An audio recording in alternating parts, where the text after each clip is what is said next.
Sabihin mo sa kanya. Kind. Kind. Hindi pa ako tapos po eh. Different kind of beautiful. Wow. In Tagalog, kakaibang ganda. Ganun ba yun?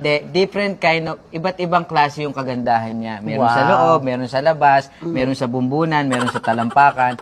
Iba-iba. Magkakaibang part po. Kung hindi mo kakilala si Alex, tapos bigla kayong nag-meet sa isang lugar, anong magiging reaction mo? Siyempre po, titingnan ko yung laman pa rin ng loob ng bag ko. Kung kumpleto pa rin. Ito yung mukhang snatcher sa ating dalawa. Inaamin ko, may itsura din ako mukhang manggagancho. Pero itsura ko lang yun. Lex, Tita Aster, tell us about this story. Okay. What is story? Yun nga, kung ano nga, first impression ko po sa kanya. First impression mo sa kanya, sabi ko nga, kung halimbawa lang, hindi kayo nag-ranting lang, hindi pa kayo magkakilala. Tapos bigla kayo nagkita sa isang lugar. Anong unang-unang impression ni Empoy sa'yo? Kunyari, Hindi mo siya kilala, ha? Hindi ko siya kilala. Hindi mo siya kilala. Kunyari, may namimilag sa department Oo, store. kunyari kumakain ako ng wherever. salad. Oo. Harsh. Good afternoon, miss. How much this? Excuse me, there's no dressing in salad? Mrs. Inkoy, Sino? ikaw yung nagbagsak sa akin ng grade 1, ha? So this time naman, mukhang teacher mo. Pero, ano siya, hindi po talaga teacher. Ano? Principal. Wala kang kwenta kausap. Forever. Nakakatawa si Tita Aster, no? Tawang-tawa na lang siya. Siya na lang kaya interview natin. Tita Aster, kamusta po? Kumusta ka? Ang buhok niyo po ba ay... Teka muna. Ako nag-interview sa inyo, hindi na kayo dapat. Sige, Diba? tama naman po. Bakit nakatingin ka kay Alex? Alam, parang gigil na gigil ka kay Alex. Alam mo, ganyan yan. Tatawag yan sa akin. Tapos ang dami-dami niya sasabihin. Tapos biglang, Lexa, para lang alam mo, hindi talaga kita gusto. Hindi ever ako magkakagusto sa'yo. Tapos parang, ba't mo laging inuulit yan? Kino-convince mo ba yung sarili mo? Ay, wag kang ganyan, Lex. Wala akong edit out po yun, di ba? Okay, pwede natin. I think hindi ako nagkakamali sa binigay ko sa yung title. Prince of Comedy. I don't think Bagay. so. Oo. I'm So, so sorry, kumukontra Tita si Alex. Aster. This is a scam.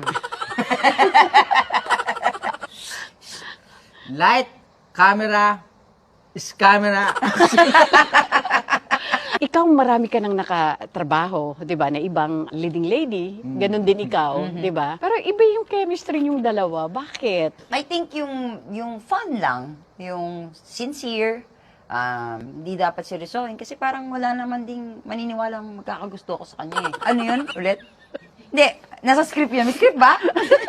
Medyo, ang sakit niya magsalita. Parang bang naglolokohan lang tayo dito, ganun. Kung hindi ka namin kasama, Tita Aster, Oo. gagawin ko siyang firefly. Kukulong ko siya dito. Ay, alam mo, belatedly, congratulations, Alex. Thank you. Best picture. Ay, thank you Napakagaling so mo much, doon. Tita. Nanood si Empoy. Okay. Oo. Anong naging anong dating sa'yo ng movie? Ang ganda kasi niya, maganda talaga siya. Ako? Thank you. Yung movie, Lex, yung laman ng movie, cinematography for me, tapos yung... Tsaka sabi mo gusto may animation, Animation, transitions. paborito ko kasi talaga yon yung ganun po. Tapos para kang pinaglalakbay, para kang kasama kanila doon sa loob nung istorya. Yeah, Kung right. kahit na audience ka, kahit nasa sinehan ka, naglalakbay sila nakasama ka, para kayo nasa carpet, yung magic carpet Yes, ride yes, na yun. yes, Something, yes. maganda talaga. Tapos ang galing pa nung bata din, si Deserving, Yuen. Oh, deserving yeah. naman siya Deserving. talaga, oo. Alos lahat naman sila. Kaya congratulations sa inyo. Thank you. Ganon din na feel ko after ko Eh, di ba mapanood ba yung ito Zombie. nag-blow out? Eh, pelikula din po siya, Zombie. With Kim Molina. Oo naman. Oo, Showing po. Oo, showing na ngayon. Showing na. Oo, nag-premiere na sa recently lang. Naurong nga dahil na-extend yung... Yun nga, in-invite niya ako, umuo ako. Oo. Tapos nung naurong na, hindi na ako pwede. Ayun. Pero Hindi, I was gonna yeah. support you kahit pinagpalit mo ako kay Kim. Ano ka ba naman? Ano ka? Sobrang siyempre, Joke lang yun, ano ba? nagpapasalamat ako siyempre sa lahat ng mga nanood ng My Song Babe. Ayan. Proud din ako sa movie na yun. Sobrang pinaghirapan namin talaga yun. Nila Direk Bobby, nila Kim Molina, nila Yan. Marami pong mga kasama pa doon. At saka iba eh. Ibang Empoy naman eh. At Di ba? Yung Alempoy iba eh. Kita ng Empoy sa isang zombie. Di ba pareho lang naman? So everyday nag-uusap kayo. Everyday Hindi tinatawagan naman, once mo. a week, no? Once a week, ganun po. Bakit once a week lang? Dati halos everyday, pero yung nakita ko yung mukha niya, once a week na lang, okay na. Dati nga nag-video call sa akin, tapos ayaw ibaba. Sabi ko, Poy, may meeting na ako, 3 oras na tayo, naka-video call. Huwag ka nang maligo. Ayun ang ending, hindi talaga ako naligo. First time kong hindi naligo. Dahil malilate ka na sa Dahil appointment malilate ako, mo. oo. Kahit di naman siya maligo, ano rin eh. Pareho lang naman, mabaho pa rin. Ganun din, tita.